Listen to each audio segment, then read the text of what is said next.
In general, what we're supposed to understand is that this is a very modest and simple place, a place where animals are kept.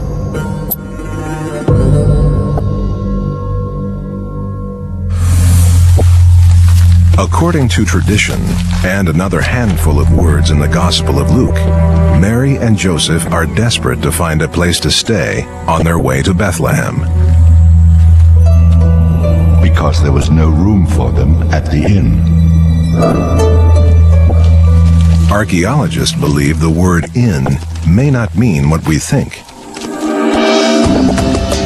To understand Luke's meaning, we need to take a closer look at living quarters in the Middle East.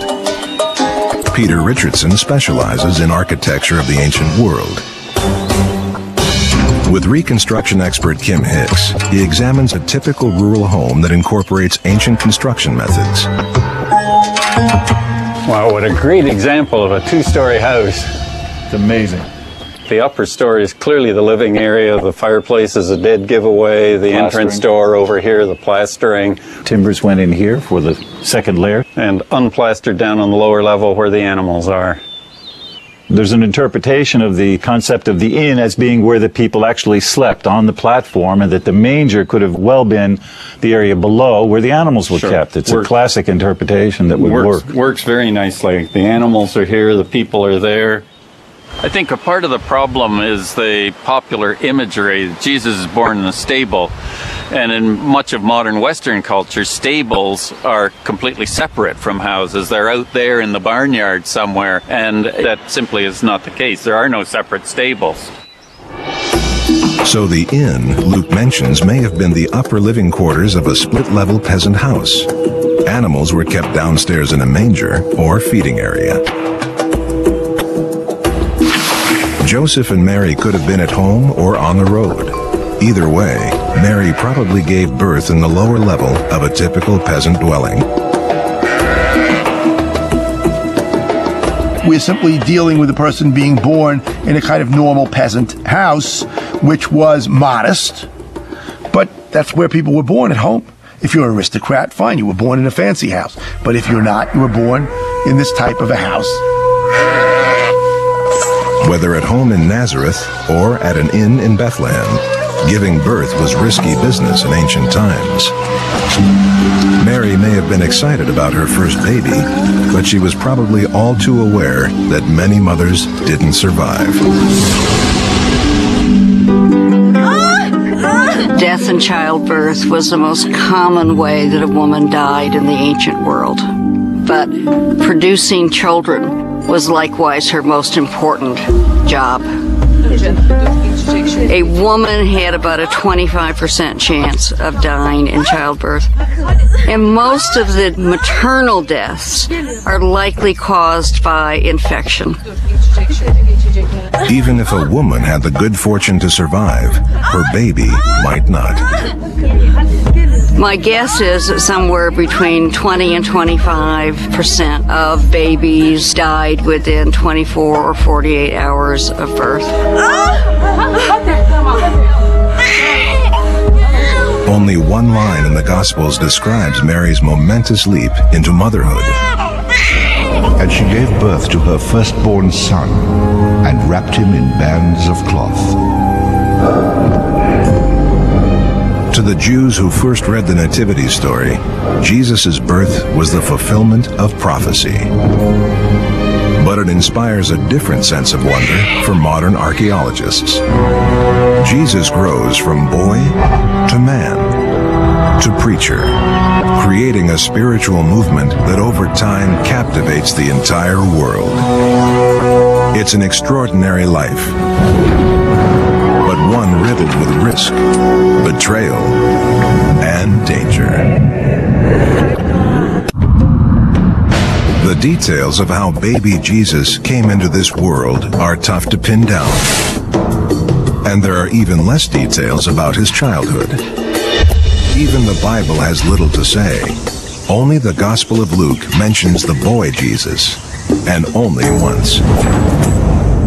When Jesus was 12, he traveled with his parents to Jerusalem and got separated from them. He wasn't found until 3 days later in the temple. They found him sitting among the teachers.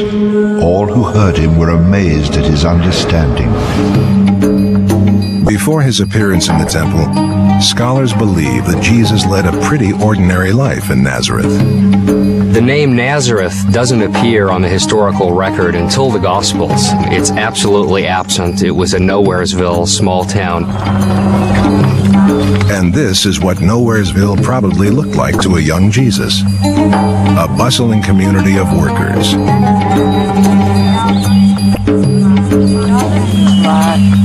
The book of ancient Jewish writings, the Talmud, tells how families divided labor. The men worked as shepherds or farmers, growing just enough wheat, olives, and vegetables to survive. While the women cooked, made clothes, and provided for the household. Jesus' mother, Mary, would have served her family a simple breakfast soon after dawn each day. Probably staples like bread and olives. But who was her family?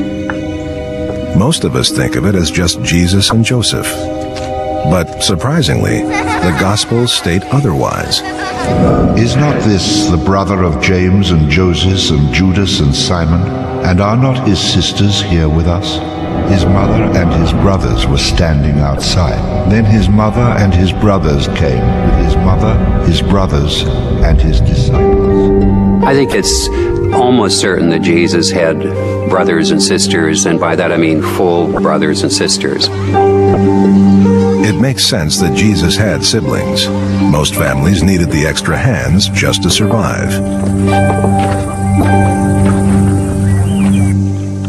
Over the centuries, people have thought of Joseph as a carpenter. But modern scholars have taken another look at the original Gospels, which came down to us in Greek. Traditionally, the Greek word tekton translates as carpenter. Is not this the carpenter's son? Is not his mother called Mary? Joseph's work may have been much more unpredictable. It's important to understand that the Greek word that's used for it is tekton, which is simply somebody that works with their hands. He may have been simply somebody that works odd jobs fixing tools for peasants. Joseph and young Jesus probably did some woodworking, but it's much more likely they shaped stone, repaired houses, and even worked in fields.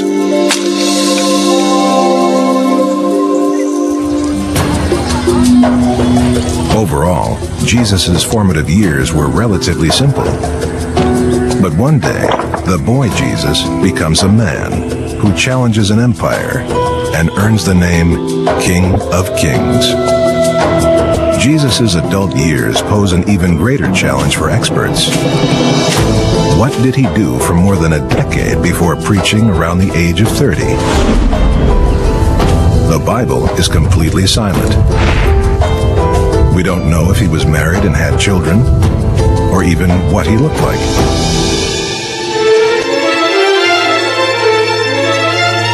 Some of the oldest known images of Jesus are hidden here, under the streets of Rome. In a pre-photographic era, artists had no idea what Jesus really looked like either. What the artists seem to have done is simply taken templates that they would have worked with for their frescoes and for their mosaics. Artists often used the template for the god Dionysus, giving Jesus long flowing hair and no beard. When Christianity spread north into Europe, the face of Jesus morphed into that of a European.